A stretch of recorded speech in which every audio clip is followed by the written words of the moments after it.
So whenever you're listening, Dharma teaching, reflecting, and also meditation, so which is we call Tu, Sam, Gom, Son. So during that time, which is very, very important, carry right motivation with generating bodhisattva mind, and when you're listening, reflecting, and meditation, so that can beneficial to all sentient beings. And then that way is when we practice learning Dharma, so which is and proper ways. So we thought and the wrong right motivation, and when we carry wrong motivation, so which is Dharma is always really pure, as no doubt. But when we carry wrong motivation, so then everything which is very much turned into upside down. So therefore, right motivation with generating bodhisattva mind, which is extremely important.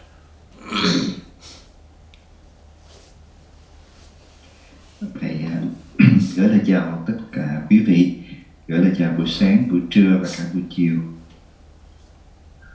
Thầy cũng có lời nhắc chúng ta trước tất cả các thời giảng pháp, khi chúng ta lắng nghe giáo pháp, khi chúng ta suy nghĩ về những cái điều ấy, hay là chúng ta thực hành thiền định, thì hãy nhớ để cho tâm Bồ Đề được tăng trưởng và khởi phát như là một động cơ hành trì.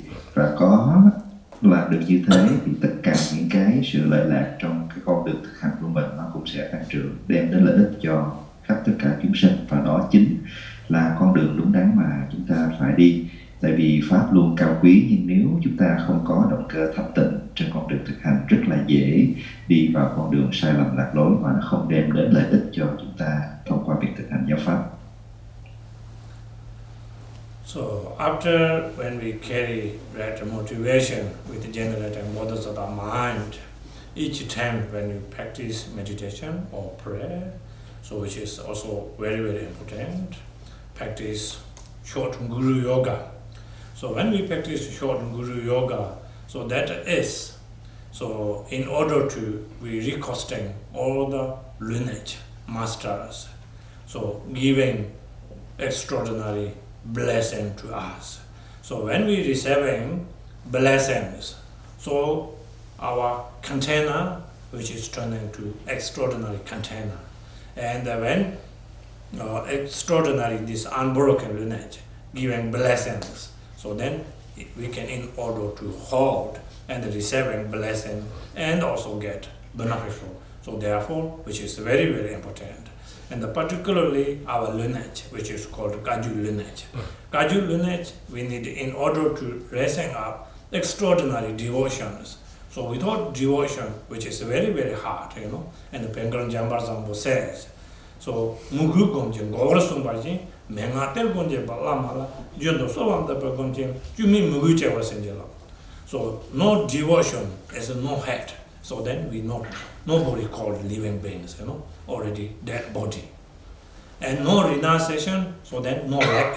So even if we wish to go far away, we cannot able to go far away because of no leg. So you are trying to handicapped, So when we have renunciation and devotion and the true thanks, when we pray, when we practice, so then we can in order to receiving easy to realization, and particularly in the Kagyu lineage. So devotion is extremely important. Don't misunderstand about devotion. I don't mean you need a devotee to me, that's wrong. So you need a devotee to lineage or lineage masters. You can entirely protect your body, speech, and mind, and when you practice, so guarantee you can get really good result.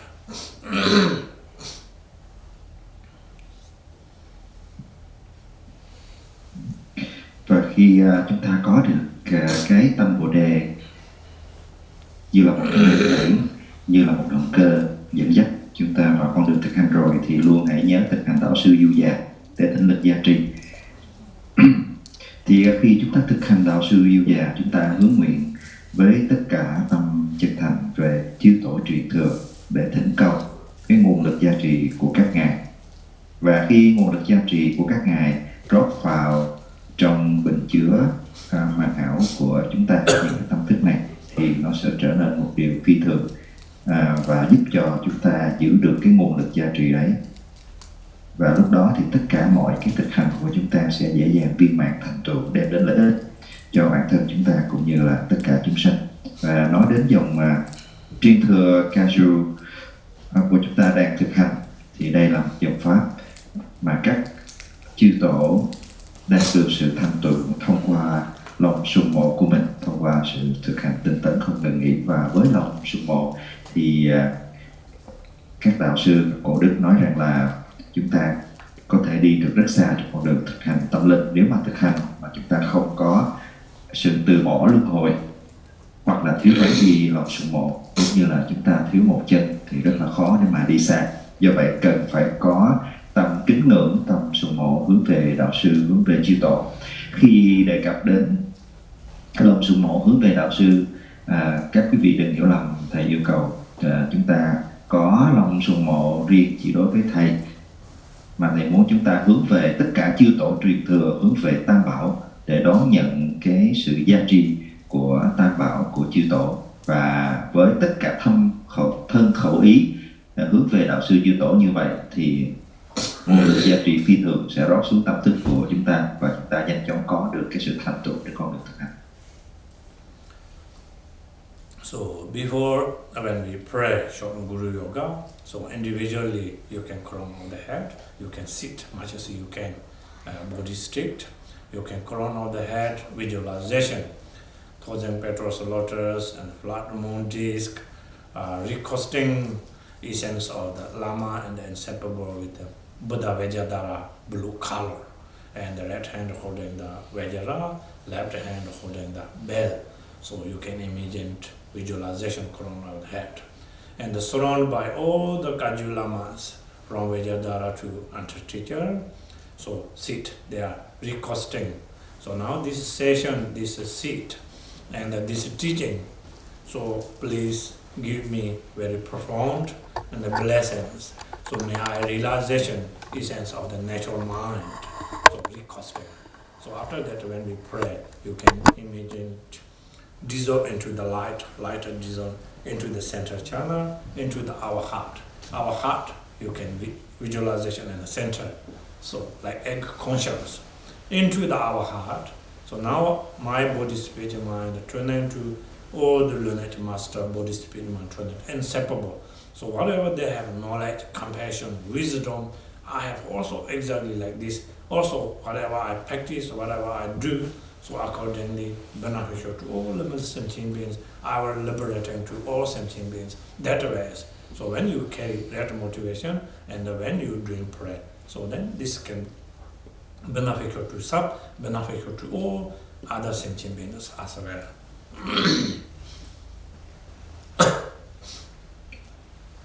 Trước khi chúng ta khởi phát sự thỉnh cầu đến chư tổ, đến đạo sư, thì mình cần phải có cái tư thế ngồi cho chính xác, thẳng thớm, và mình sẽ bắt đầu sự quán tưởng ở nơi trên đỉnh đầu của chúng ta, đó là đài sen, và trên đài sen có đài mặt trăng. Trên đó đạo sư bất nhị với đức kim cang trì màu xanh, với sắc tướng xanh đó thì hai tay của ngài chéo nơi trước ngực, với tay phải cầm chay và tay trái cầm chuông.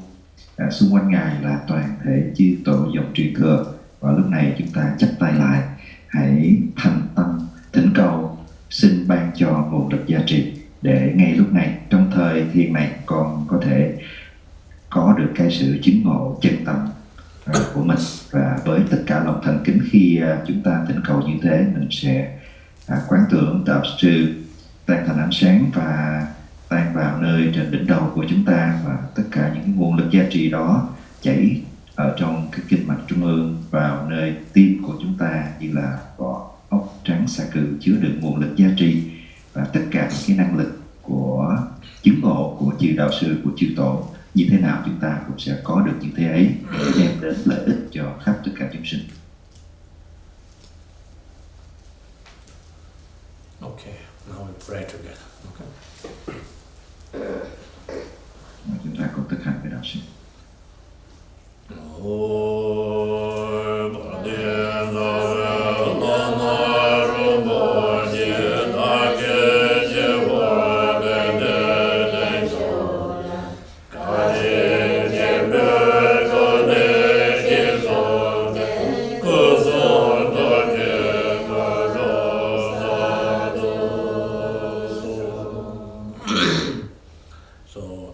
Prayer, probably you understand, you know. But in Lama Rinpoche means kind of guru. But in Lama Rinpoche. So can you sit my crown of the head and the thousand petals, lotus, and the flat mundis? So kindly, please hold me. So when you sit in my crown of the head, can you give me very profound blessing from body, speech, and the mind, and also receiving extraordinary siddhi and ordinary siddhis, requesting.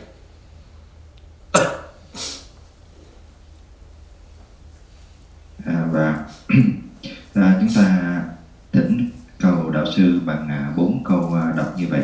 Xin trở lại cái trang trước dùm, trang số 1, thì thầy có giải thích 4 câu này. Chúng ta có thể nhìn vào phần chuyển ngữ tiếng Việt. Đó là câu thứ nhất, chúng ta hãy thỉnh đạo sư tôn kính về trụ nơi tòa sen. Và câu thứ hai rằng là ngài ở trên đỉnh đầu con.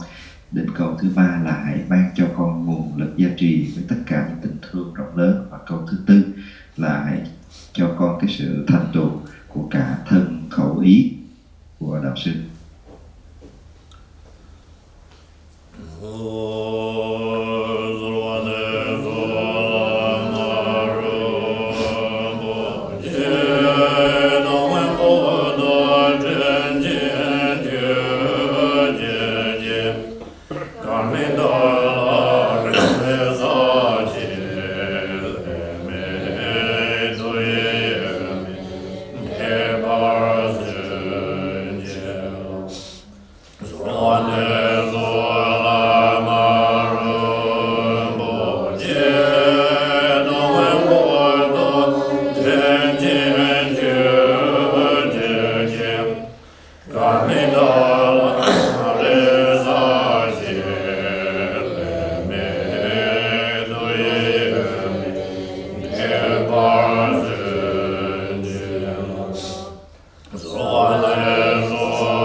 is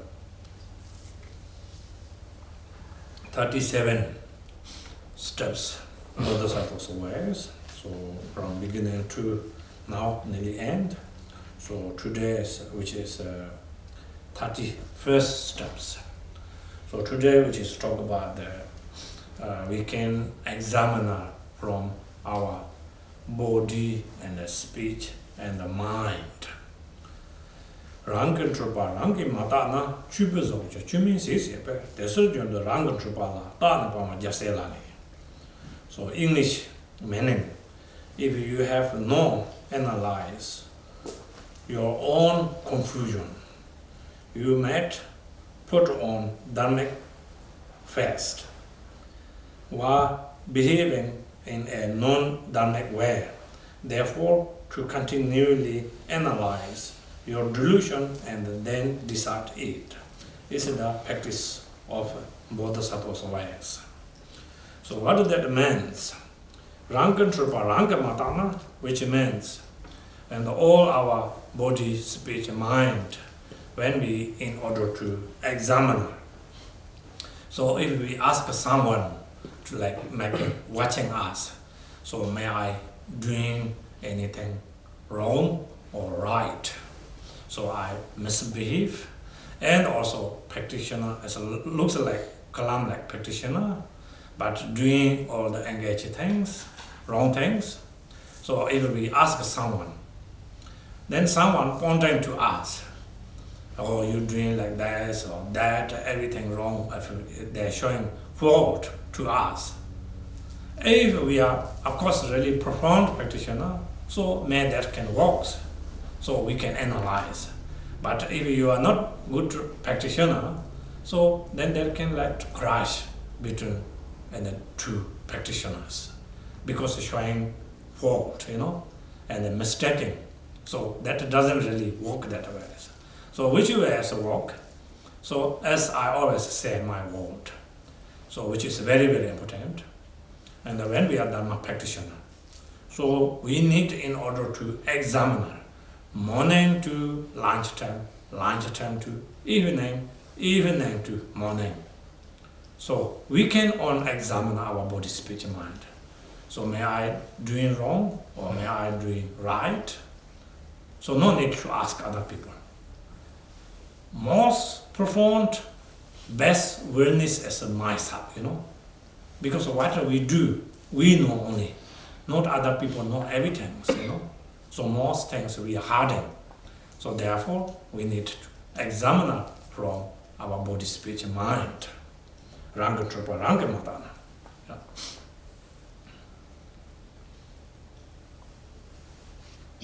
Và kính thưa quý vị, thì chúng ta bắt đầu vào phần lắng nghe giảng pháp về 37 pháp hành Bồ Tát. Và trong số những tuần vừa qua, Thầy đã câu kệ thứ 30, như vậy cũng đã đi gần đến phần kết thúc rồi. Và hôm nay chúng ta bước vào câu kệ thứ 31. Và ở phần câu kệ thứ 31 này, đó là nói về cái sự thực hành phải tự mình quán chiếu thân khẩu ý của chúng ta, của chính chúng ta. Nếu mà không có quan sát chính mình thì như phần chánh văn có nói rằng là nếu mà chúng ta không có quán chiếu vào những cái lỗi lầm tự thân của chúng ta thì dù rằng là với vẻ ngoài như là một hành giả đang đi theo con đường thực hành giáo pháp, nhưng mà cũng không có phải là chúng ta đang đi trên con đường ấy nếu mình không tự quán chiếu mình. Và khi mà Thầy nói nếu chúng ta nhờ một người ngoài nhìn vào và đánh giá xem rằng liệu rằng chúng ta đang có phạm những cái lỗi lầm hay không, liệu rằng chúng ta đang có thực hành đúng hay sai, thì người khác có thể chỉ cho chúng ta thấy được những lỗi lầm mà chúng ta đang vướng phải. Nhưng trừ khi chúng ta là một hành giả đang thực hành thật là tốt, nếu không thì rất khó để một người bình thường có thể đón nhận cái sự chỉ trích hoặc cái sự chỉ lỗi của người bên ngoài một cách bình tĩnh. Rất là dễ hiểu lầm hoặc là dễ nổi lên những cái sự sân hận hoặc khiêu khích khi người khác chỉ thẳng vào lỗi của mình. Do vậy cái cách tốt nhất vẫn là bản thân chúng ta hãy tự quán chiếu vào tận trong đáy lòng của mình, từ sáng đến tối, từ tối đến sáng, xem rằng với giáo pháp là như thế thì chúng ta đang suy nghĩ, chúng ta đang nói năng hay là hành động có chính xác hay không. Và bản thân của chúng ta chính là quán chiếu vào tự thân của chúng ta, chính là cách thực hành đúng đắn và chính xác nhất. Tại vì chúng ta có thể thấy và hiểu được trong thâm tâm của mình, còn người ngoài thì không thể nhìn thấy hết tất cả những cái điều mà chúng ta suy nghĩ ở bên trong thân tâm của chúng ta. So if we are not an examiner from our body, speech, and mind, so then turning to everything very much and going to wrong directions, because we never analyze whatever we make mistakes, you know. So then very, very difficult we can develop, not talk about compassion and wisdom, so even knowledge, you know, and understanding Dharma, so very, very difficult. So that reason we need, in order to examine whenever you remember, and you need using awareness. So when we examine, so best witness is really is myself, you know. So therefore, then we need always examine. Otherwise, like sometimes you can see, particularly this society, you know, which means looks like a Dharma practitioner, good practitioner, and then come to a Dharma center and doing like business and using Dharma face, you know, and then that can create many negative karma, like many things happen like this, you know. And like for example, I can tell you one story. During the, not only just this time also, during the Malarepa time, so Malarepa is highly realization. So Malarepa can project, Malarepa can see. Malarepa is not a fortune teller, realization mind, you know. So when Malarepa comes from mountain to coming down in the village, he can see he has that kind of opportunity to change. So then he coming there and he is asking one family to hold him that night. He can stay there because purpose that reason he coming there. He is wearing monk's robes, that person, but not really monk, you know, businessman, and also same time engaged to cheating to other people. So Malarepa seeing is really potent, you know. So that reason he coming down there, and then that monk has one yak. So he intend to next morning he can kill that yak, and then he want to do business. Malarepa coming down that purpose, Malarepa can see. So he didn't let Malarepa sila inside, just outside, balcony he let sila. And then all night he thinking business. So he will kill that yak, and like each part, how much he can charge money, how much make money, all night. He cannot able to select all night. So then morning around 5 o'clock, so he wake up, and then duty, like just pretend that he have also, normally we have a prayer, water offering, you know, tona. He did tona, and then we have sword puja, you remember, this small gong, he put like that. Just Malarepa, of course, not sleeping, just he lying down in upside balcony. So then he, after prayer finish, coming there, he kicked Malarepa, his feet. So you are like yogi, great yogi, still you are sleeping. Why like this? Then Malarepa thought, yes, I couldn't sleep last night. Why? Because I have one yak. I need to kill that, and thinking all night business, I haven't got time to sleep. So he's really, really angry, Malarepa, nearly beat. But then, after that, then Malarepa let call down, and then Malarepa singing song. Song is not just ordinary love song, you know, toha, realization song. So when he's singing song, his singing song combined to that compulsory, like that Dechen, and he's not select Kelang Yak and business.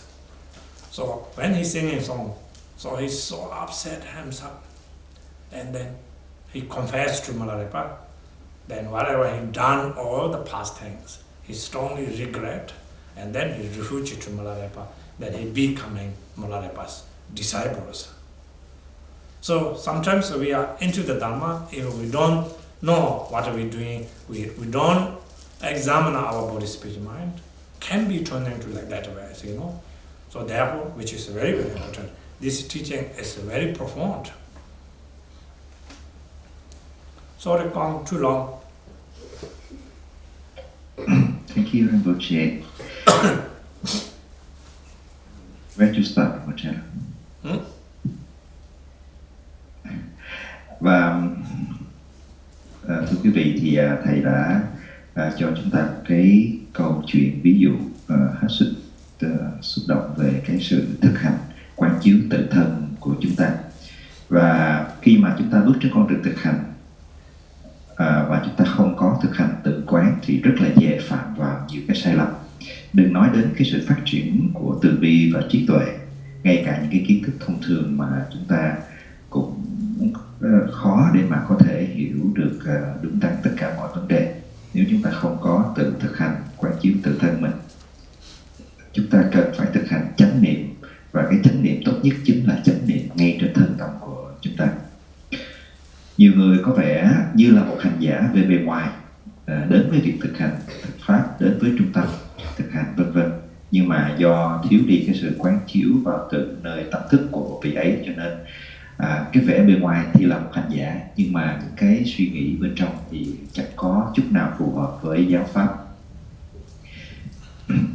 Câu chuyện mà đạo sư kể cho chúng ta nghe đó là một minh họa từ thời Đức Milarepa. Thì Đức Milarepa với cái tâm chứng ngộ của mình, Ngài có thể thấu thị được nhiều vấn đề của các đệ tử hoặc những người xung quanh. Không phải là một thầy bói, mà những cái điều mà Milarepa nói ra đó là đến từ tâm giác ngộ của Ngài.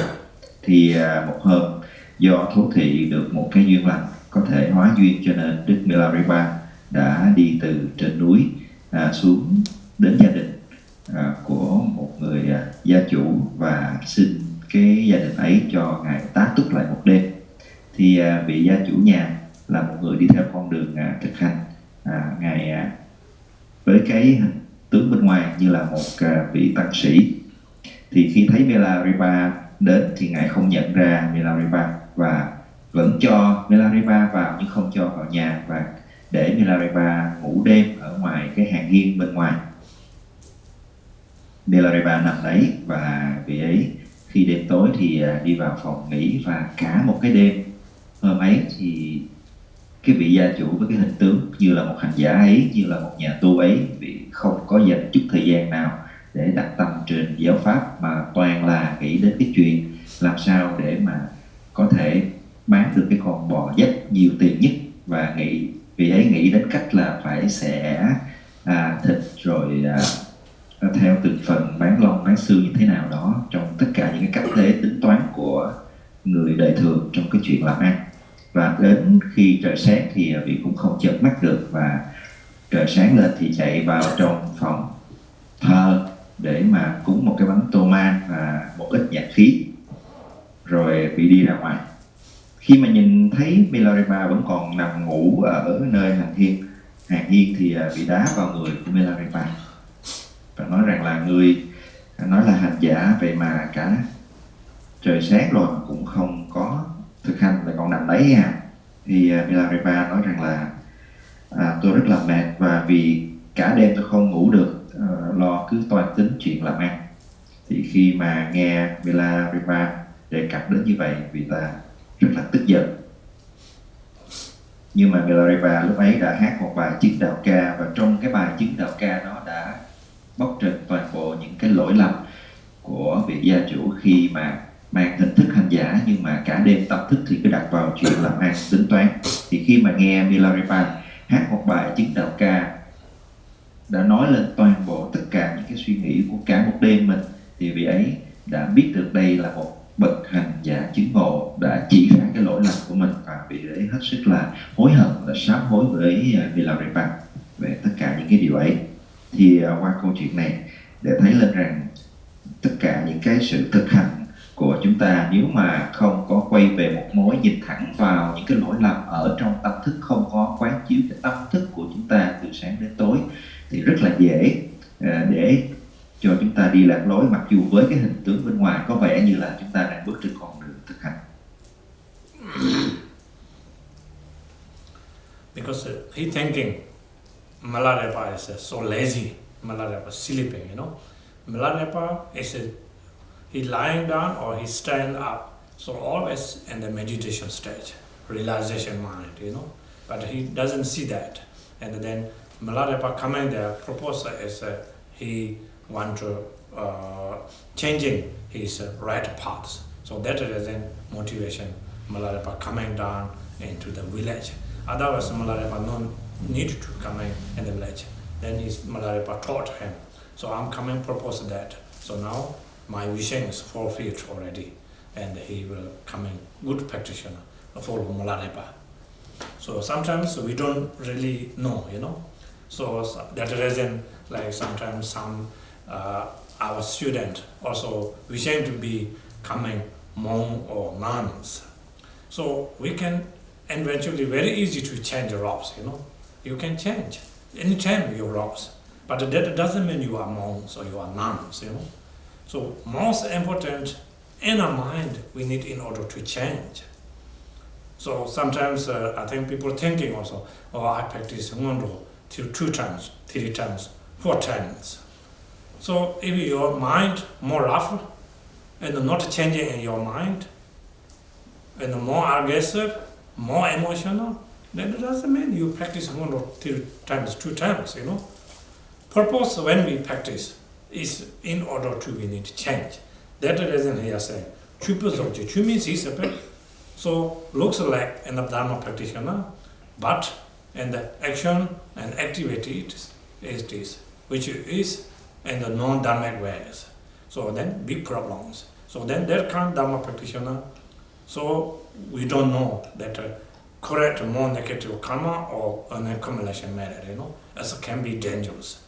So like for example, Devadatta, Buddha's brother, he have incredible memories, memorizing all the Buddhist sutra texts. He can able to carry 25 elephants. That must memorizing. But essence of the he lost, you know. How to we can control his anger, emotion, particularly in the ego. But when he not using this method, so finally he turned into and the living ghost, you know. He can see, everybody can see he becoming ghost. And then he calling Gautama, you know. Buddha Shakyamuni. Gautama means Gautama ngan sexo, which is Buddha Shakyamuni, I'm burning. But Buddha cannot do anything else. Buddha warning many times him, but he don't believe. He thinking, oh, he is higher than Buddha's knowledge, you know. Buddha have only different within here blind light. Rest of the he's much better.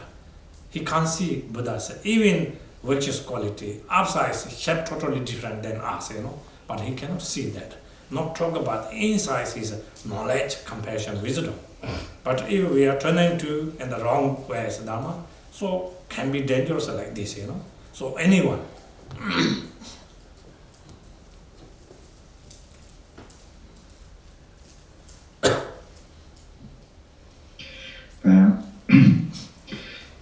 Người gia chủ trong câu chuyện của đạo sư kể đã không có nhận thấy được những phẩm tính giác ngộ của Milarepa, cứ nghĩ rằng ngài lười biếng khi mà suốt đêm và cả ngày cứ nằm ấy ngủ nghỉ. Nhưng mà thật ra với cái tâm giác ngộ của Milarepa thì tâm ngài luôn luôn hòa quyện với pháp, bất kể là ngài ở trong cái hình tướng hay là tư thế nào, hay là bất kỳ ở nơi đâu. Và chính vì cái sự giác ngộ trong tâm thức ấy mà Milarepa có thể thấy được cái duyên lành đã đến, để mà ngài với lòng từ bi ngài đến nhà để hóa duyên cho cái người gia chủ này. Và sau khi đã ban một vài pháp để mà thay đổi tâm thức của ông ta thì VenerableJampal đã rời đi. Và không vì cái sự kiện này thì VenerableJampal cũng chẳng cần phải đến cái tá túc ở nơi ngôi nhà ấy.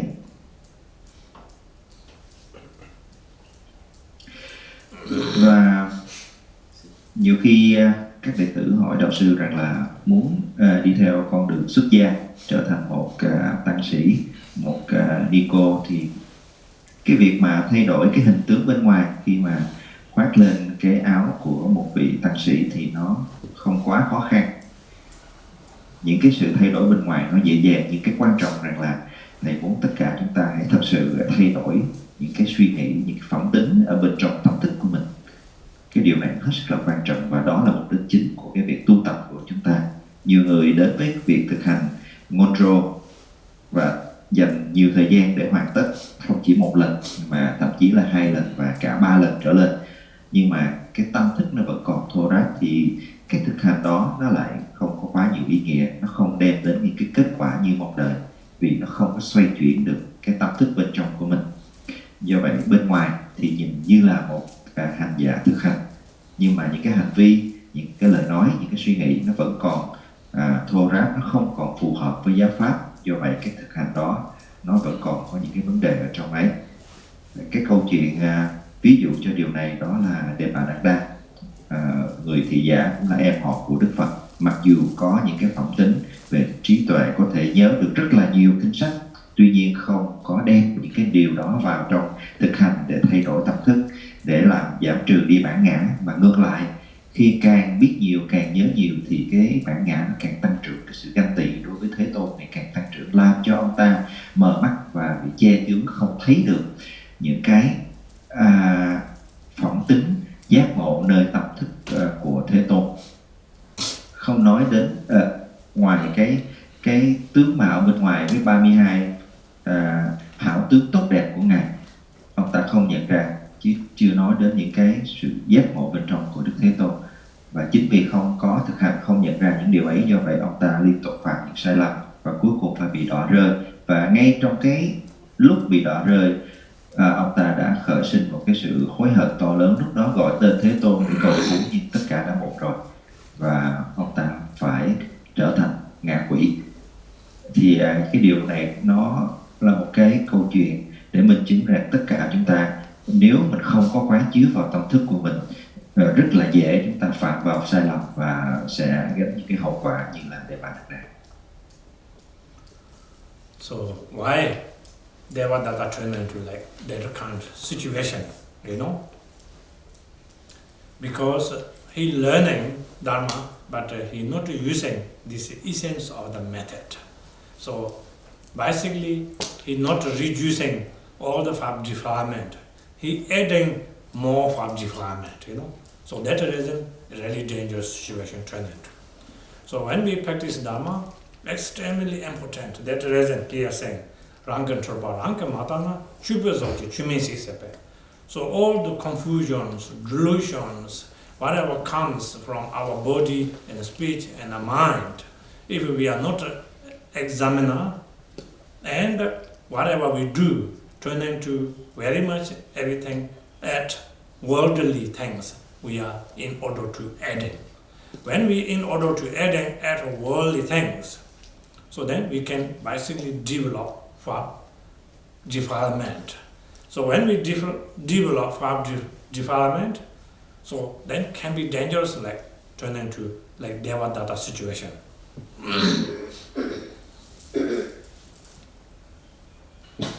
Tại sao Đề Bà Đạt Ta lại có một cái hậu quả như vậy? Đó là do ông ta biết rất là nhiều, ông ta học rất là nhiều pháp, nhưng mà không có cái sự thể nhập vào nơi cái giáo nghĩa cốt lõi của tất cả những cái giáo pháp đó. Chính là cái việc giảm thiểu đi độc tố, để thay đổi cái tâm thức của mình. Khi không có sử dụng giáo pháp để thay đổi được chính tâm thức của mình, thì tất cả những cái thực hành bên ngoài nó chỉ như là làm cho chúng ta có thêm nhiều những cái sự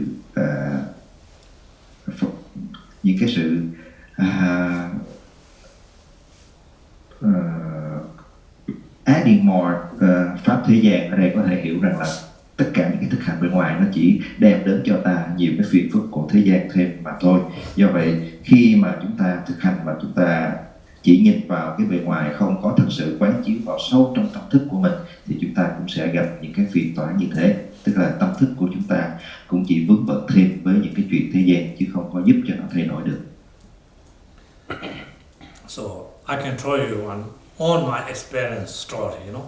So when last time I stayed in another place, so they want to becoming and the Westerners, like 4 monks and the 1 nun. I don't really agree to coming monks and nuns, you know. Not that easy, because you need foundations, you know. Then they're so excited to becoming monk or nuns. So they're not understanding for things, you know. Just changing robes, then they think it's enough. And the people loyal to you, people always respect you, and the thinking that way. But robe anyone can change, you know. That doesn't mean it's becoming monk or nun, but they don't really understand. So beginning, I disagree becoming monk or nuns. I don't take anyone wrong directions, you know. So if you are living in Tibet or India, Nepal, in a monastery life, so monks and nuns, suitable, you can learning step by step. So then they becoming monk or nun, I know, won't last long, because have no foundations, you know, not a monastery life. And then they becoming monk, some taking full ordination, go India, take everything. So after 2 months, 3 months, 4 months, everybody disrupt, you know. I'm not surprised, I know that. Happen like this. So which is very, very important, practitioners. Not needed to be coming monk or nuns. So you are genuine, good practitioner. So as he has said, Mochitomi, you know, teaching. So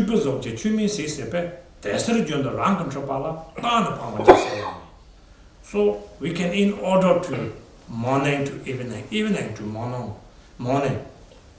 So even during the time, so we can think about, and whatever we have dream, good dream, we can rejoice, bad dream, we can confess. And the daily life, morning to evening, we never analyze on our fault, you know. Many Kadampa master says, so all the virtuous qualities, so all other sentient beings, they analyze, you know. All that we have a fault bigger than mountain Meru, that making on ourselves. So actually true, you know. Sometimes we can thinking somebody angry me. That person reason to angry, you know. No reason to nobody angry, nobody showing reactions. Because somebody make mistakes, then that person make angry. So we always thinking opposite, you know, because that person make me angry, but not. We making someone angry, that reason really they are angry, you know. But we never think that way. So if we think that way, so everything which is very much settled. If we always belong to upsides, other people's fault, so we are never peace, always disharmony. So as Kadampa Lama's thinking, so everything my fault, you know, no need to say, but we can thinking, we can analyze, and we can practice that way. So world very much peace, never turn into disharmony, but not. Then everybody thinking belong to only always upsides. So that reason is very, very important. The surgeon, the rank and tropala, not just like one time, you know.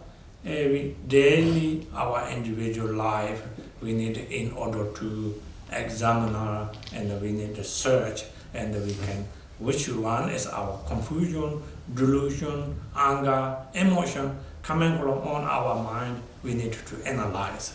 So when we practice that ways, then that is accordingly in the Bodhisattva's ways we are follow step by step.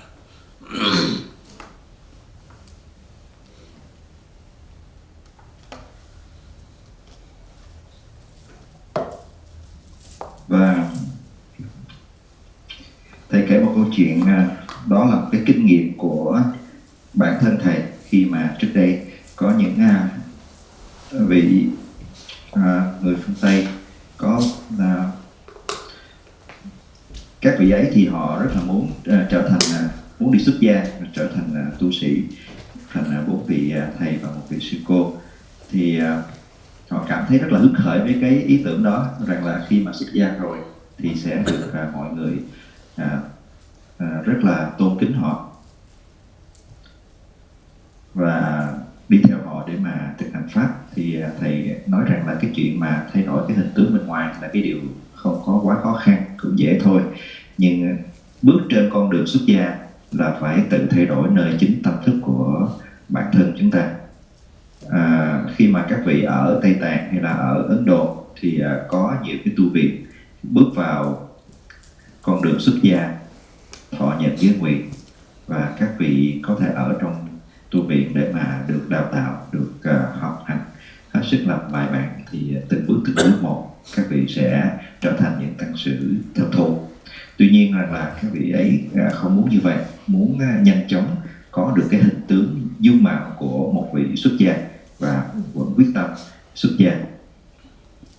Và khi xuất gia thì đi đây đi đó làm mọi thứ, nhưng mà hình như là không có được một kết quả gì tốt đẹp, do chính nơi cái tâm thức không có được cái sự xoay chuyển. Do vậy rằng là chỉ 2-3 tháng sau rồi tất cả cũng hoàn toàn trở lại hết mà thôi. Và với cái kinh nghiệm ấy thì chúng ta xem lại cái lời dạy của VenerableJampal để thấy rằng Ngài nói chúng ta cần phải quán chiếu từ sáng đến tối nơi tâm thức của mình. Và ngay cả khi chúng ta ngủ, tất cả những cái điều tốt đẹp có được từ trong những giấc mơ, chúng ta sẽ hoan hỷ hồi hướng. Tất cả những cái điều mà chúng ta thấy được không hay, không tốt thì mình cũng đem ra như là một sự thực hành sám hối. Các vị Kadamba đã luôn luôn thực hành như thế. Các ngài luôn quán chiếu vào chính tâm thức của các ngài, và tất cả mọi cái lỗi lầm các ngài đều nhìn nhận nó như là một cái sự đến từ nơi bên trong của bản thân tâm thức của mình.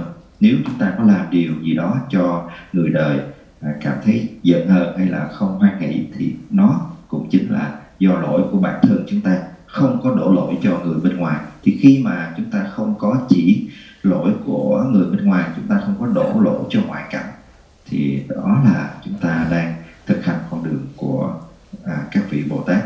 Và khi chúng ta thực hành được như vậy thì tất cả mọi cái cảnh xung quanh nó sẽ trở nên an bình. Thế giới này chắc chắn sẽ hòa bình và hòa hợp. Và hiện nay thì không nhiều người thực hành được như vậy, vì ai khi mà có nghịch cảnh thì cũng thường đổ cho những cái nghịch cảnh đó nó đến từ bên ngoài, chứ ít ai có được cái sự thực hành nhìn thẳng vào trong tâm thức để nhận những cái lỗi đó từ chính nơi tâm thức của chúng ta mà phát sinh ra.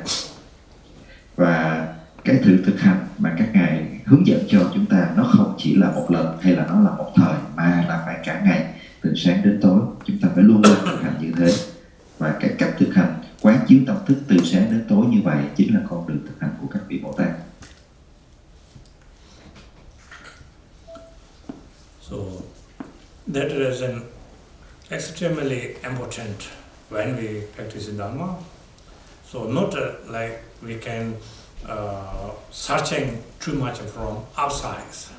So we can, in order to searching in our body, speech, mind.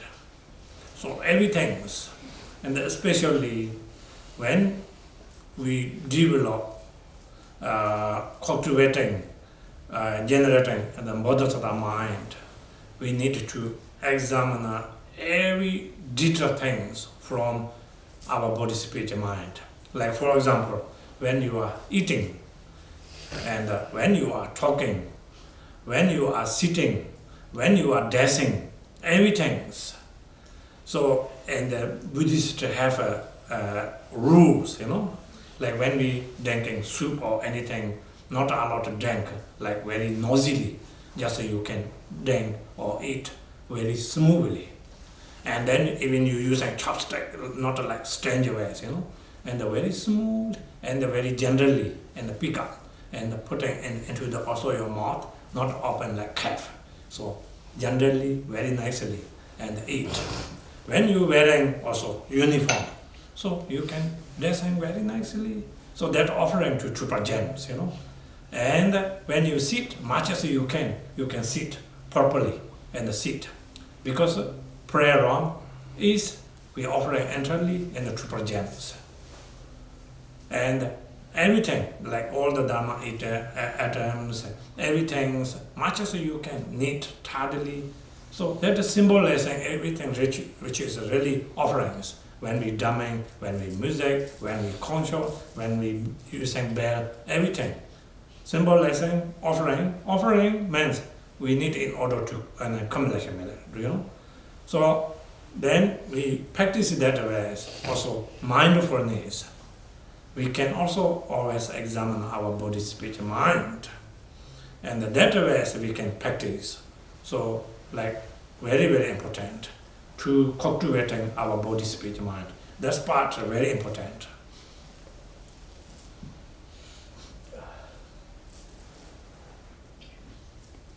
Và cái cách thực hành ở đây là luôn luôn chúng ta nhìn vào trong tâm thức của chúng ta, chứ đừng có hướng cái tâm đối cảnh bên ngoài. Và dù rằng là bất kỳ một cái tâm niệm nào dù nhỏ nhặt nhất trong tâm thức của chúng ta cũng cần phải được quán chiếu và xem xét. Thì khi mà chúng ta bước vào con đường thực hành thì tất cả các oai nghi thì đi đứng nằm ngồi cũng đều phải hết sức là cẩn trọng, hết sức là nhẹ nhàng. Khi ăn thì thầy nói khi chúng ta ăn xuất thì chúng ta cũng ăn hết sức là từ tốn, không tạo ra tiếng động. Khi gấp thức ăn cũng vậy, cho vào miệng chậm rãi, kín đáo nhẹ nhàng. Khi mặc y áo hay là khi ngồi cũng hết sức là cẩn trọng từng chút một. Mọi thứ đều hết sức là cẩn trọng, hết sức là nhẹ nhàng. Khi chúng ta chơi nhạc khí cúng dường thì tất cả cái nhạc khí đó, cái âm thanh đó nó cũng phải được chơi một cách hết sức là nhẹ nhàng để dâng cúng những cái sự thanh tao đó lên cho chư Phật Đà Bồ Tát. Thì lúc đó chúng ta mới có được công đức. Và tất cả mọi cái sự cẩn trọng, mọi cái sự chỉnh chu và nhẹ nhàng trong các oai nghi đó đều đến từ một cái tâm thức có được cái sự thực hành, huấn luyện và quán chiếu cẩn trọng. So now 30 true steps. 30 second. Nyumong ange jase yendaki nipa lena dani nyamderwe tekwa chela khobra kanda ke nipa mana jase lali. So English meaning, if you complicate it, if your own affections, you speak of the fault of other bodhisattvas, you yourself will dignity. Therefore, never to be mentioned the fault of those who have entered Mahayana path. Is the practice of Bodhisattva. So, normally, as I says, so we always pointing to other people, whatever fault, who we never analyze or we never recognize, you know.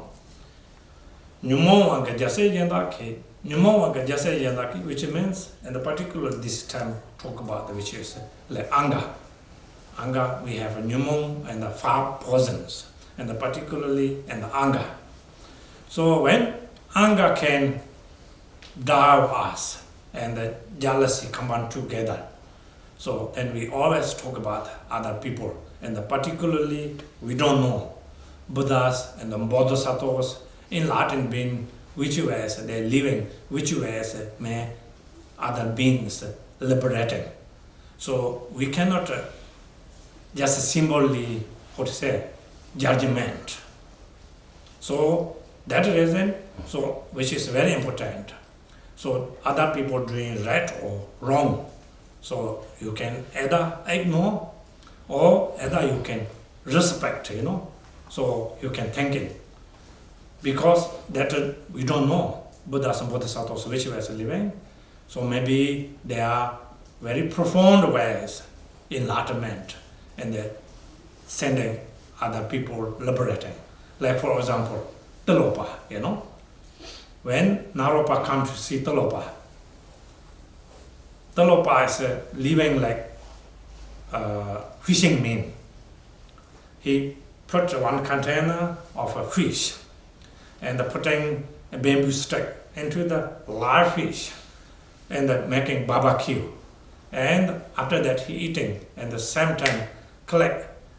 Naropa can also see that fish consciousness direct liberating, you know. But our ordinary, we cannot able to see virtuous things. We always see non-virtuous things, you know. Fault. We never see good qualities. Doesn't mean Tilopa hungry. He is a fishing man, you know. He eat a fish. Because he showing profound path. And firstly he check up Naropa's devotion. Secondly, what levels Naropa? But then Tilopa highly realization, Naropa also highly realization. Whatever Tilopa do to Naropa, so which is very, very profound and very strongly devoted to Tilopa, you know.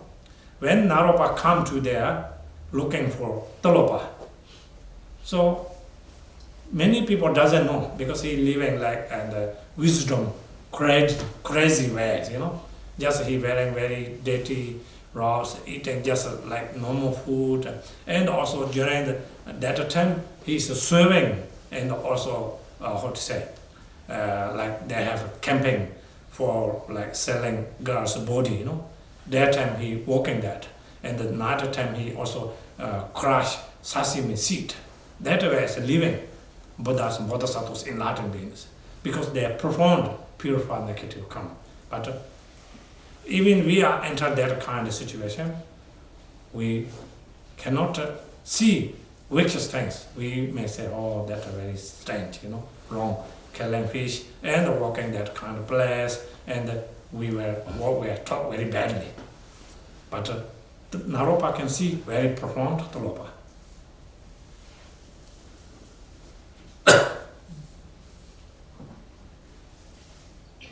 Tiếp theo chúng ta đến câu kệ thứ 32 trong 37 Pháp Hành Bồ Tát. Thì ở phần câu kệ này, phần chánh văn có nói rằng là do phiền não thôi thúc mà chúng ta đi chỉ lỗi người, và chẳng may chúng ta chỉ lỗi của các vị Bồ Tát thì các vị ấy không sao, bản thân chúng ta sẽ bị tổn hại nghiêm trọng. Các hành giả đại thừa thì tuyệt đối tránh chê bai và không vạch lỗi người khác. Và thường thì chúng ta rất ít khi nào nhìn thấy rõ ràng và đầy đủ tất cả những cái lỗi của bản thân mình, nhưng thường rất là dễ dàng để nói về, để chỉ ra những cái lỗi của người. Và nhất là khi mà cái cơn sân giận nó xảy ra, thì sân giận là một trong 5 cái ngũ độc rất là nguy hiểm, chúng ta ai cũng bị vướng phải. Và khi chúng ta nổi giận lên thì chúng ta dễ dàng có những cái lời nói, có những cái hành vi không đúng đắn, sai trái. Và đặc biệt là khi chúng ta nhắm vào một cái đối tượng mà chắc chắn là chúng ta không thể nào biết được một người nào đó họ là Bồ Tát hay là họ có được cái sự giác ngộ của một vị Phật, thì khi chúng ta chỉ trích các hành vi của các vị ấy, chúng ta đang phạm phải những cái nghiệp rất là lớn. Và để minh họa cho điều này thì Đạo sư nhắc cho chúng ta về câu chuyện cuộc đời của ngài Tilopa. Thì khi mà Naropa tìm cầu giáo pháp ở nơi Tilopa, trong lúc tìm kiếm đạo sư và gặp được ngài, thì lúc đó Tilopa như là một người ăn mày ngồi ở trong một cái góc tồi tàn của một khu phố, và ngài đang làm một cái hành vi mà người thường không thể nào hiểu được. Đó là ngài lấy cái xiên tre đâm vào những con cá trong thao nước và đem nướng chúng để mà ăn. Đối với người thường đó là một hành vi sát sanh, nhưng mà khi Naropa nhìn thấy thì hiểu được ngài đang thực hành một cái hành nguyện Bồ Tát, đó là ngài chuyển di thần thức của tất cả những con cá đó bằng một cái búng tay để đưa nó về cõi tịnh độ. Và chỉ có cái sự thành kính, cái sự sùng mộ của Naropa thì Ngài mới hiểu được tất cả những cái hành vi của Tilopa. Còn đối với người đời thì không thể nhìn những cái sự kiện ấy mà có thể hiểu được. Và thường thì người đời chỉ nhìn các hành vi, các sự kiện theo một cái cách thế hết sức là tiêu cực. Và chính vì vậy thì chúng ta mới thấy rằng là hãy hết sức cẩn thận để đừng bao giờ nhìn và vạch lỗi người khác. Về điều này rất là nguy hiểm vì chúng ta không hiểu được cái hành nguyện và hành vi của các ngài. Chẳng hạn như Tilopa thì trong câu chuyện ấy, ngài đã sống một đời như là một người ăn mày và làm những cái công việc hết sức là thấp kém của cái xã hội lúc đó, như là phải xây mè, ép mè và làm những công việc tương tự như vậy. Rồi ngài còn đi giết những con cá, tạo những kinh nghiệm sát sanh. Đối với cách nhìn của người đời là như thế, nhưng tất cả những cái hành vi ấy là những cái hành vi của các bậc giác ngộ mà chúng ta không thể nào thấu hiểu được. So I can tell you one story, how to walk really like if their realization beings. So last time when I was study philosophy in Tibet, so when I went to Nyingma school, so one Nyingma Kempo, so that time I think around 200 monks studied their philosophy. So some very young, like SONAM TENZIN's age, and also very playful, active. So when Kempo when he teaching, sometimes young monks throw small rock each other, like they play, and they hit, and he's a table. Because he's very, very pure, everything, non-pure. He never see, really never see. Even small young monks, he said, like he always like come in, Japsuche, Bodan, Japsuche. Japsuche means take refuge. Japsuche, his voice very soft, And he said, because in Latin means sanghas, I take refuge, Always thinking with a pure mind. So which is very, very important. When we have pure mind, we never see negative things, When we have impure mind, so then we always belong to other things. So especially, and when we criticizing whoever part of the Mahayana practitioners, we do not know really what levels they are practitioners, which ways they may liberate into other beings. We cannot simply in order to judge. So therefore, he is saying, so enter Mahayana path. We cannot, in order to criticizing any monks or nuns or lay practitioners. So always in our mind, which is pure mind, which is making respect, so we earn accumulation method. If we are not respect, if we criticizing, so we putting down there, no. We cannot putting down there. We correct, we own negative karma. So that is the reason saying don't criticize,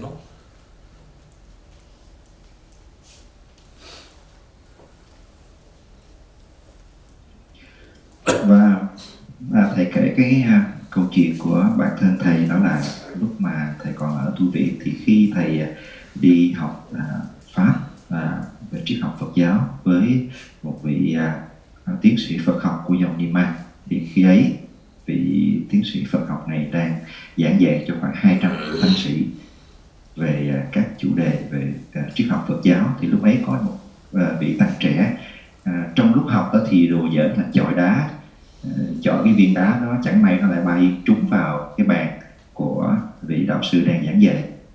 Ấy thế mà vị vẫn không hề tỏ ra bất kỳ một thái độ nào về cái việc ấy, xem như nó là không có từng xảy ra.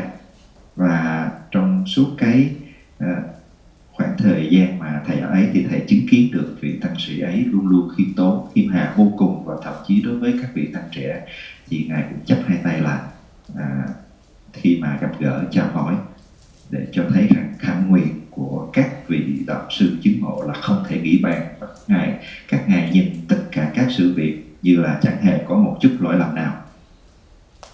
Do vậy chúng ta học theo gương của các ngài, tuyệt đối chúng ta không bao giờ nên chỉ lỗi hay là đánh giá các hành vi, các việc làm của các đạo sư, của các vị tăng sĩ, đặc biệt là đi theo con đường Đại thừa Phật giáo. Và chúng ta luôn trân trọng tất cả mọi người, không bao giờ nên chỉ nói lỗi những người khác.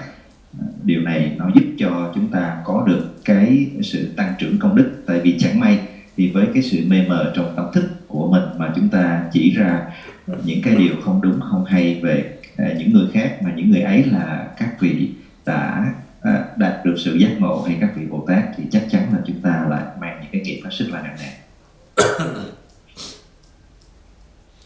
So, with a pure mind, when we, no matter what kind of practitioner, monks or nuns or lay people, so always with a purely respect when we practice. So that's really where we can reduce our own emotions, ego, and the jealousies. So without that, so we develop always a self-grasping and the ego. So from beginning to until now, that can taking how many lifetimes we are taking into the wrong directions. But unfortunately, we never analyze. So always like keep inside. So which is there's a Jamgo Kungro Rinpoche and the calling Guru. So which is Drupju and the Nyamon Konabe, Judan Tese, Chupan Santaton, which means so we are very much turned into like poisonous snake. So upside looks very nice, so many colors, patterns, you know, beautiful. But inside is hardening, which is a poisonous. And then this snake poisonous, but who made that dangerous situation, you know? Which means, so when we practice Dharma, so need sincere, which genuine devotions. So as a beginning I says, so much as we can, gender needs, and everything, all the 4 activities, eating, talking, walking, sleeping, and stay, all the time, much as we can. So then we can, which is cultivating everything we can develop, which is positive ways. And that reason, and also we're not allowed criticizing for other practitioners. So if we criticizing, we cannot put them down there, and they are not lost. So Lusa is who is Lusa? We are Lusa, because we criticizing to all enlightened beings. We do not know, you know. And particularly, clearly here saying, follow part of the Mahayana ways. So we do not know, you know. As I told you, Telopa and the Naropa. And many also other Mahasiddhas working very strange ways, ordinary, you know, but extraordinary ways, which is very, very profound. It's amazing, you know.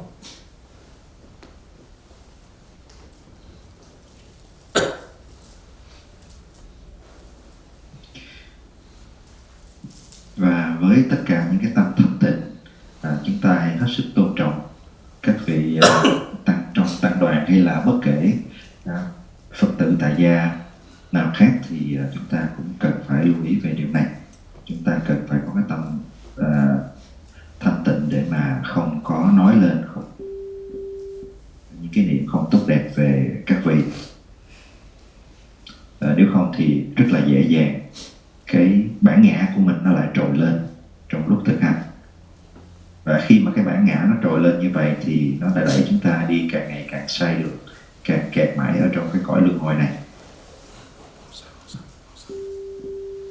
Chúng xa thì ngày trong con Trung Rinpoche đã có chỉ ra cho chúng ta một câu để nói rằng là cái hành giả mà với cái đẹp bên ngoài đẹp đẽ như vậy, nếu không thực hành thì bên trong lại chất chứa đầy độc tố.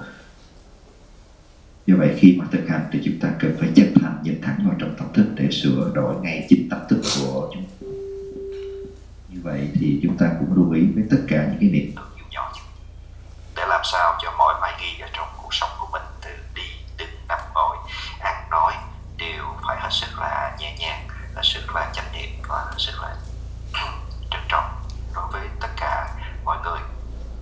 Tại vì khi chúng ta để cái tâm sân hận hay là chỉ trích người khác, mà nếu chẳng may chúng ta chỉ trích vào một vị Bồ Tát thì họ không sao, nhưng mà chắc chắn là chúng ta sẽ bị tổn hại. Và thông qua câu chuyện của Tilopa, của Naropa và vô số các đạo sư khác, để chúng ta có thể thấy được rằng là các đạo sư có những cái hành vi rất là khác lạ, nhưng mà chứa đựng trong cái hành vi đó là những cái sự giáo huấn hết sức là thâm sâu. So I can tell you one story, So when we have a pure mind, and particularly Dhamma practitioner, how much get beneficial. So in my monastery, one old lady, and she stay always at that monastery. She have a very old house and live in very poor conditions. She's so pure. Whatever she can see, everything thinking that as lamas, monks. Always join hand together. Mainly her practice is prostration. When outside her house, she doing everyday prostration. I have no match, anything, just in the floor, no concrete floor, clay. When she doing prostration there, like when she putting knee, that much prostration, turning to that floor, making hole there, hole turning to just like very shiny, like you, particularly you make, and her hand slotting place, also 5 fingers painting all through that place. She entirely her life practice that way, And even lay people just sometimes go watch there and they say, oh, one lama coming, do that way. But when she passed away, so everybody can eventually see her surround house, so many rainbows, like tent, and her body turning to slightly shrink. She's very tall. So many miracle things, with pure motivation and also extraordinary devotions. So no impure her mind. Even lay people see, she think that as a monk because she's living monastery, Normally, whoever living with the sanghas very closely, whoever have an impure mind, so always watching negative things, so can't see positive things. Like for example, His Holiness 16 Java Karmapa, my uncle told me when he was there before he sent him to France, and in the middle of the night, one of his nephews sent him to in Bhutan. Lama Gindu Rinpoche Pika in Ramtak Monastery. Then he go there, His Holiness taught, you must be slept in the living room tonight. And then middle of night, Holiness come there, and then all the many lifetimes we are working together, and all those stories he taught. And then not much slept Holiness. He told me, like Holiness slept like that size room, and he slept here. Early morning, Holiness wake up, coming, and he opened a balcony door. He told me like one white, what's called bat, isn't it? Bat. Yeah, died outside. Everybody can see, and he asked all his assistants also come, and he also saw, totally died already. But then His Holiness, that birds grab, put him here, and then he not sit in his chair. Like he told me, stay here, live, and he did pray. Then after that he pray, collect finger, bird fly away. But all his assistant not thinking there's a miracles, Oh, he always doing like this, nothing special, Yeah, because no pure mind, If you too close, like this happened. Karmapa hands up, he also saying, Ngam thong me like nesong mi, whoever seeing me, no need to worry to go down at the low rungs. Whoever can hear come upon them, no need. What say sorry?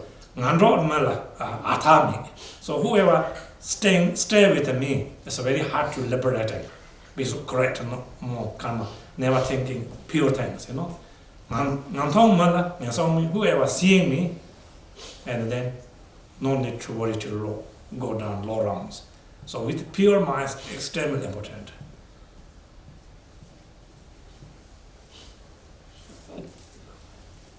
Sorry.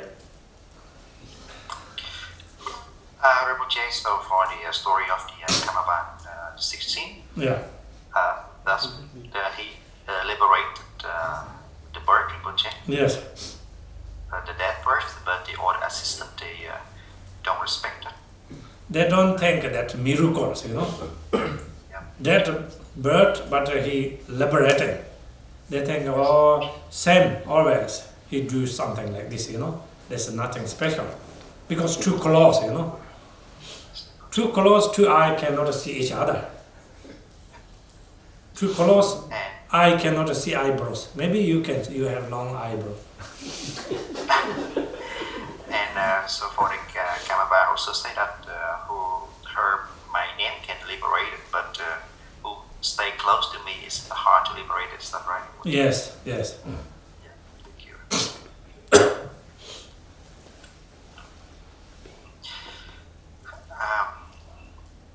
Và thầy cũng tiếp theo kể một cái câu chuyện cho chúng ta nghe về cái sự thanh tịnh ở trong tâm thức, nó đem đến những cái lợi lạc như thế nào cho chúng ta. Thì có một vị Phật tử tại gia thôi, thì bà lão đã già lắm rồi, ở trong tu viện của thầy ở Tây Tạng.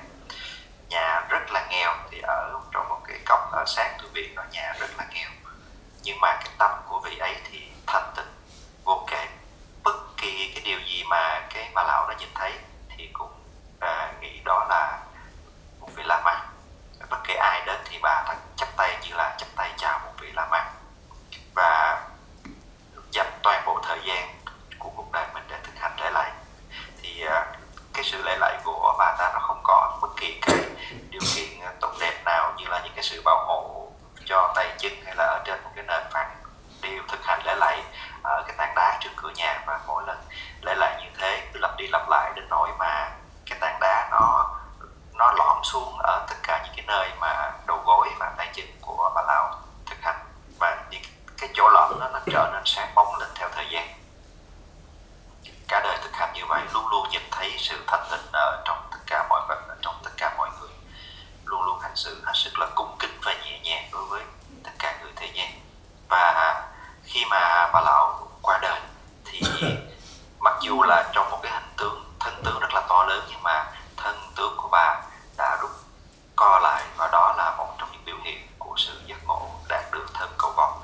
Và bên cạnh đó những cái dấu hiệu cát tường, những cái cầu vồng nó xuất hiện ở lên rất là nhiều ở trên cái ngôi nhà của nơi cái thân của bà ấy, để thấy được rằng là cái tâm thanh tịnh nó đã đem đến cái sự giác ngộ vào giây phút cuối đời như thế nào. Có một cái điều đặc biệt là khi mà ai ở gần tăng đoàn đó thì thường lại ít nhìn thấy được tất cả những cái hạnh nguyện, những cái sự tốt đẹp trong hành vi của các ngài, mà lại đi nhìn thấy nó và diễn dịch theo một cách thế rất là tiêu cực và sai lầm.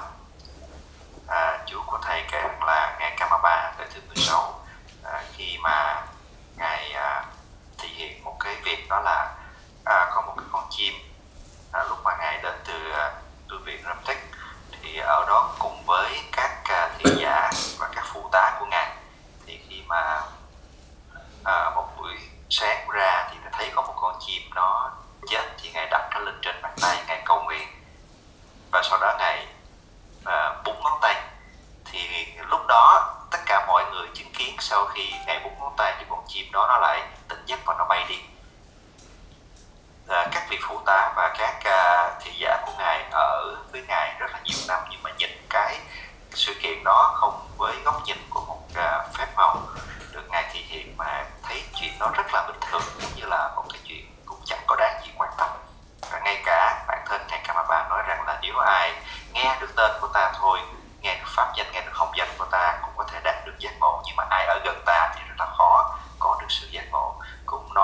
cái ý nghĩa rằng là với cái tâm thức không thanh tịnh thì dù rằng là chúng ta ở gần các đạo sư giác ngộ thì chúng ta cũng nhìn các hành vi không thể nghĩ bàn của Ngài với cái sự suy nghĩ sai lệch.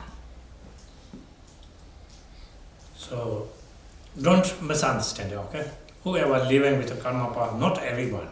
So whoever have no pure mind and no devotions, so can be happen like this, you know. Like for example, Buddha's cousin Devadatta also was with Buddha almost his life, but he have no devotion that happened like this, you know. So if we have extraordinary devotion, many miracle things. Like also at same time, my uncle told me during that time, and one day he's only 16 karmapa. He threw his slab, you know, into the rod, and because like everyone think karmapa is a living Buddha, our local Shora, you know, they have that kind of devotion. So that guy very excited. He grabbed dust, he put it in his bucket, you know. He go back home. When he opened, so many relics in his slab, you know, because he had pure motivation, pure devotions. So many relics. My uncle told me he also seen.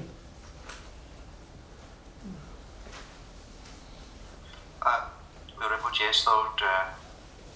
Rinpoche tell again the story of the 16 karma body? Yeah, when like living whoever with the karma power doesn't mean everyone, you know. Like whoever have no pure mind, no devotion, they can be dangerous, not only karma power, you know, whoever. Otherwise everyone, whoever living with the karma power training like this, big problems, but not, you know.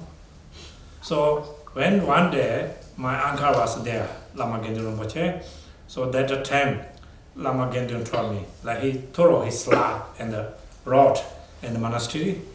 He threw there. One guy grabbed that with the dust, put it in his bucket, and then he ran away. And then he reached home, he opened, and his slab have so many relics. Yeah, because he had extraordinary devotion and the pure motivation.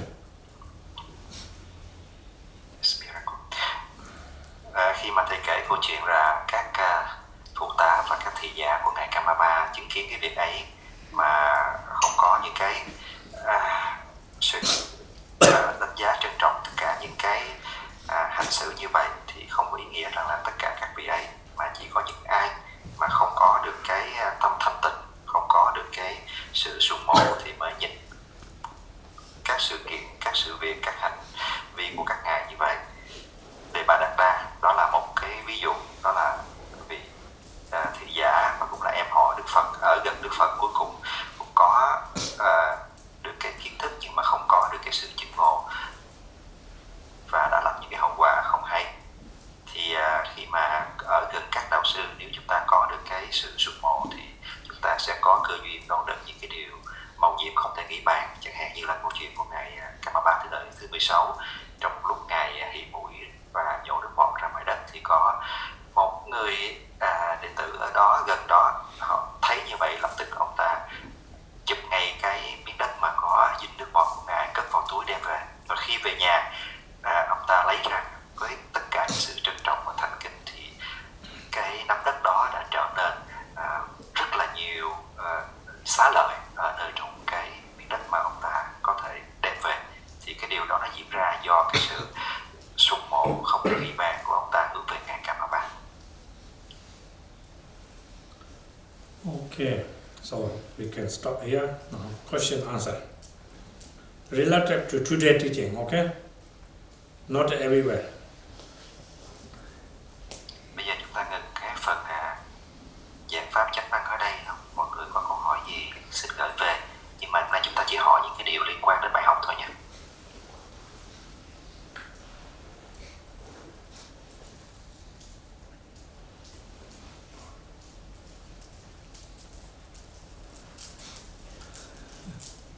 Question? Yes, Shirab-san. No idea. Yeah, Tenzin Namja. Yeah, no idea. No hungry? The Rinpoche for the first questions. Yes? Yes, Rinpoche teaches that we need to practice watching our own mind days and night. To adjust our own mind, not looking outside. Yeah. However, con see the one of the student asked, see some other people which is have a very huge ego, lack of the respect to other people, and always think that he's the best one, she is the best one. Yeah. So how to help those people? Because actually very difficult to talk to the people who have the high ego like that. So that kind of practitioner is really dangerous, can be really dangerous. I can say can be turned into Devadatta. Knowledge is not like Devadatta, but the ego can die like Devadatta, So very hard to weaken in order to pointing. You have a big ego, you need to reduce. If they are not analyzed, not recognized. So that reason I saying, which is very, very important, to daily our life, we can examine. So you are good practitioner or not good practitioner? How many times you practice Mundo or non-practice Mundo, So this essence of the when we practice. So antidote of the how to we can reduce Pháp defilement, particularly ego. Even when we practice too much, so much, not never too much, so much, but even we develop so much ego. So Dharma is really pure always, like 24 character goal. But our practice entirely in the wrong directions. Because no reduce ego, we develop ego. So then I can say, turn into very much useless. Thank you, Rinpoche. Câu hỏi đầu tiên là thưa thầy, thầy dạy đệ tử phải tự quán chiếu chính mình để chỉnh sửa tâm thức trong quá trình tu học cho tốt hơn. Tuy nhiên thì con thấy có nhiều bạn tính tự ái rất là cao, tính tự cao cũng rất là nhiều, cho rằng mình giỏi. Khi mà phát ngôn thì cũng thường thiếu tôn trọng người khác. Thì làm sao giúp cho những bạn ấy nhận ra được, vì rất là khó góp ý cho cái tâm tự cao của những người ấy. Thì thầy nói là nếu thực hành, bất kể là thực hành gì và bao lâu mà cái bản ngã nó tăng trưởng thì rất là dễ dẫn đến cái hậu quả giống như là trong đề bài là cái kiến thức và tất cả những thực hành nó không có sai, nhưng mà cái bản ngã nó lại là cái điều rất là tệ hại, nó đẩy chúng ta đi sai đường. Và chỉ có chính bản thân những người ấy phải nên thực hành để quán chiếu vào chính tâm thức mình thì mới có sửa đổi được. Không có dễ dàng gì để cho những người khác có thể góp ý cho những người như vậy. Dù rằng chúng ta thực hành là một hành giả thực hành lâu hay là chúng ta mới thực hành, cũng cần phải tự nhìn vào chính tâm thức của chúng ta để mà sửa chữa. Chứ không thì càng thực hành mà cái bản ngã nó càng lớn thì là một điều rất là nguy hiểm. So daily our life, we can watching on our body, speech, mind, and then we can analyze whatever we have a fault. So when we recognize, we can in order to reduce. And when we reduce negative parts, so automatically positive part like wisdom, compassion, and all the things we can raising up naturally. Because this is a true opposite, When we develop ego, ignorance, and Pháp defilement, so then wisdom and compassion going down. When we build up compassion, wisdom, so then all the Pháp defilement going down, down, down. So we can destroy it, only that way.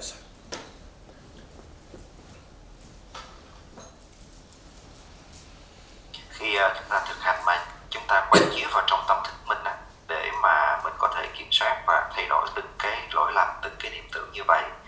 sau một thời gian trí tuệ và từ bi sẽ từ từ tăng trưởng đi. Có một cái sự đối nghịch với nhau. Khi mà các độc tố trong tâm thức của chúng ta giảm đi thì chắc chắn lúc đó là trí tuệ và từ bi của chúng ta đang tăng trưởng. Và ngược lại, nếu mà từ bi và trí tuệ của chúng ta bị giảm thiểu đi thì độc tố sẽ tăng trưởng trong tâm thức của chúng ta. Yes, con. Yes, Rinpoche, I'm waiting for the questions to come.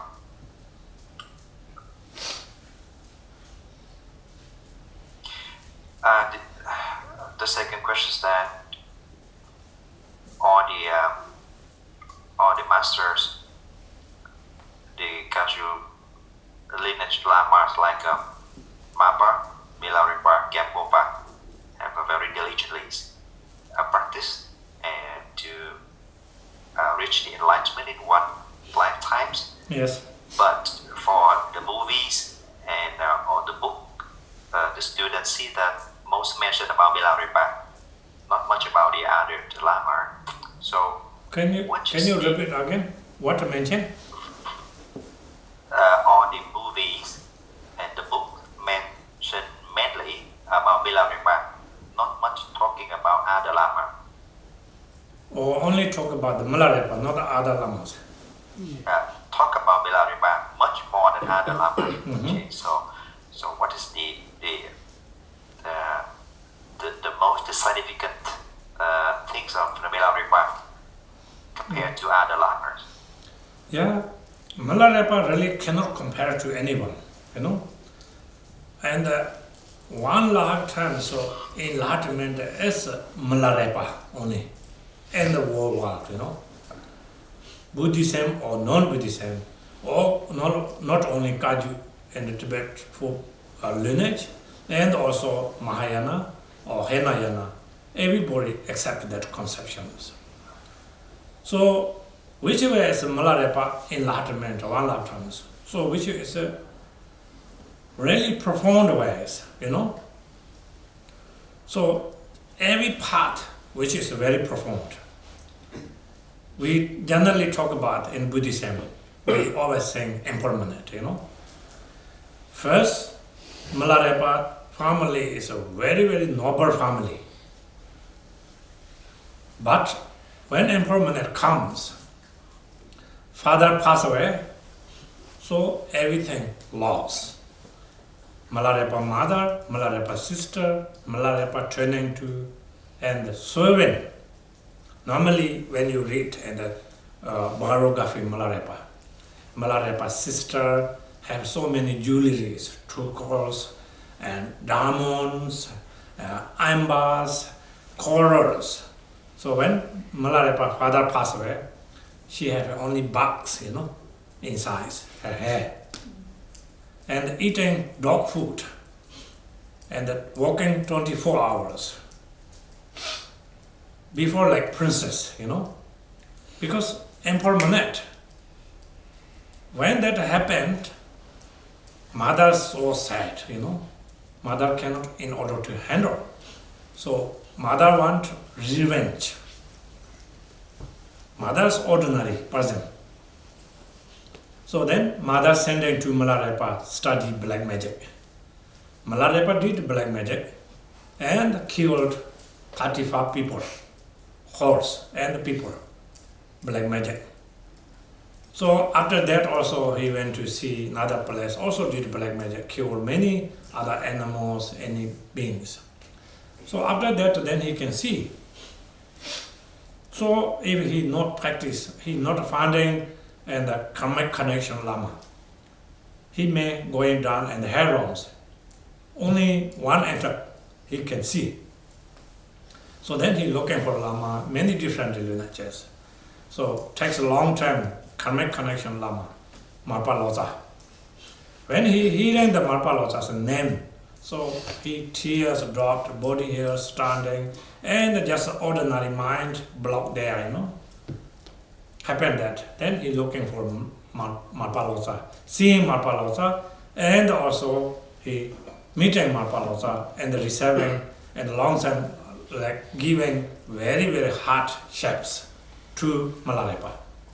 But because of connections, Milarepa never see Marpa's wrong.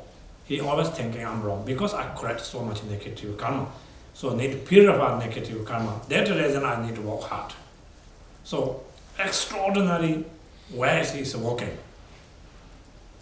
So finally, Marpa can also like showing like movie, all the teachings. He can open his chest and all the mandalas and the Kala Chakra, Vaja Yogini, Hey Vajara, everything he can able to show. Milarepa can see too. When giving Tejava's initiation, so every bodhisattva mind in order to introduce. So then he's sending to in the cave, solitarily surrendered without food, without cushion. He put extremely hardships to him. So then, not just like 2 years, 3 years, 4 years. Until he is 84 years old, he working extremely hard. So that's the reason he attained enlightenment, That's very profound. So then that's the reason everybody talk about the Milarepa. Milarepa is turning to known well Tibet Buddhism, great yogi, one lifetime's enlightenment. So that reason he's very popular. Sorry, Kong, so long. Good translation. Thank you, Rinpoche. Really interesting about Milarepa's story. Như vậy câu hỏi rằng là có nhiều đạo sư từ Mapa VenerableJampal đều trải qua quá trình tu học và đạt được sự giác ngộ. Tuy nhiên sự sắp phim âm thì chỉ đa phần đề cập đến Milarepa. Vậy thầy có thể chỉ dạy cho chúng con những cái điểm tu học đặc biệt của Milarepa để có được cái thành tựu. Đạo sư nói rằng là trong sự sống, trong một đời đạt được giác ngộ tận cùng như vậy thì chúng ta chỉ thấy là có Milarepa ở trong dòng truyền thừa của chúng ta thường nhắc về câu chuyện của ngài để chúng ta có thể hình dung về sự vô thường. Từ khi gia đình của Milarepa hết sức là khá giả, êm ấm hạnh phúc, nhưng mà khi người cha mất đi thì tất cả đã bị đảo lộn, phải sống cuộc đời hết sức là cực khổ. Em gái của Milarepa thì như là một công chúa với đầy đủ tất cả những cái trang sức ngọc ngà châu báu quý giá thường gắn ở trên đầu. Thì khi mà hoàn cảnh đổi thay thì thay vào ngọc ngà châu báu ấy đó là cháy rừng, hết sức là dơ bẩn. Thức ăn thức uống thì toàn là ăn đồ thừa. Mẹ của Milarepa vô cùng buồn phiền và khổ đau với những cái sự thay đổi ấy, và bà ta muốn Milarepa phải trả cho được cái thù này, và em Milarepa phải đi học tà thuật để trả thù. Nghe lời mẹ, Milarepa đi theo con đường học tà thuật, và khi thành tựu, Milarepa lúc ấy đã trả thù giết chết 35 người trong gia đình của người chủ, và sau đó còn tạo thêm nhiều những cái ác nghiệp khác, cho đến lúc ông hết sức là ân hận về những cái điều ấy. Và khi mà ân hận rồi thì Milarepa thấy rằng nếu không nhanh chóng tịnh hóa và đi theo con đường thực hành giáo pháp thì chắc chắn sẽ bị đọa rơi vào cõi sâu ác. Như vậy Milarepa đã tìm đến nhiều vị đạo sư, tuy nhiên do không có duyên kết nối nên không thể đi theo thực hành pháp lâu dài. Cho đến khi Milarepa nghe được tên của Đức Mapa thì lúc ấy tất cả lông tóc dựng lên, nước mắt rơi ra, và Milarepa hiểu rằng đây chính là vị đạo sư mà ta có thể đi theo học pháp, và quyết tâm tìm cầu cho được đạo sư Mapa. Thì trước khi được Mapa chính thức trao truyền giáo pháp thì cả một cái quá trình rất dài và vô cùng gian khổ mà Milarepa phải trải qua, phải chịu đựng để mà tịnh hóa. Và với cái cách thức như vậy, chỉ có cái sự sùng mộ không thể nghĩ bàn mới có thể giúp Milarepa trải qua được những thử thách và những cái sự giáo huấn rất là đặc thù của Mapa ban cho ngài. Và đó là một cái điều mà rất nổi trội của Milarepa. Thì sau khi trải qua tất cả những cái sự gian khổ đó, ngài Mapa đã trao truyền giáo pháp cho Milarepa. Ngài đã mở ngực ngài để cho Milarepa có thể thấy được tất cả mandala với đầy đủ mọi muôn tôn. Rồi đạo sư Mapa đã ban quạt đảnh cho Milarepa, và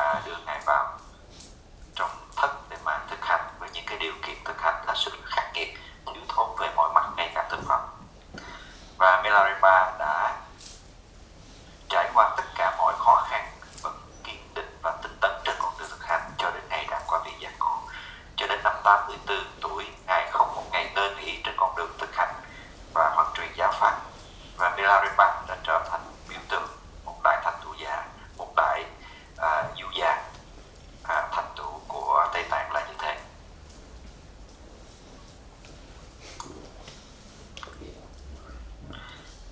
Thank you, Rinpoche. And no more questions, Rinpoche. Oh, so short, yeah?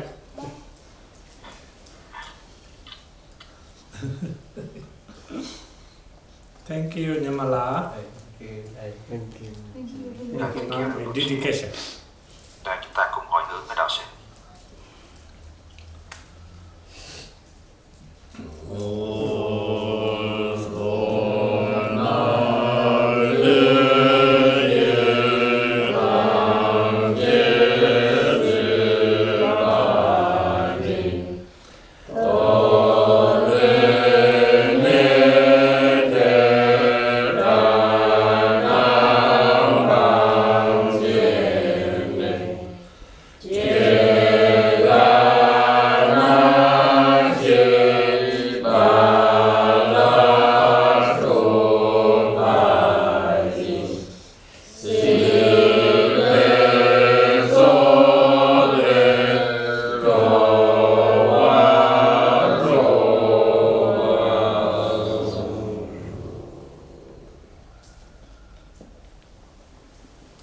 Thank you. Thank you, Rinpoche. Thank you, Rinpoche. Thank you. Thank you, Mong Kong.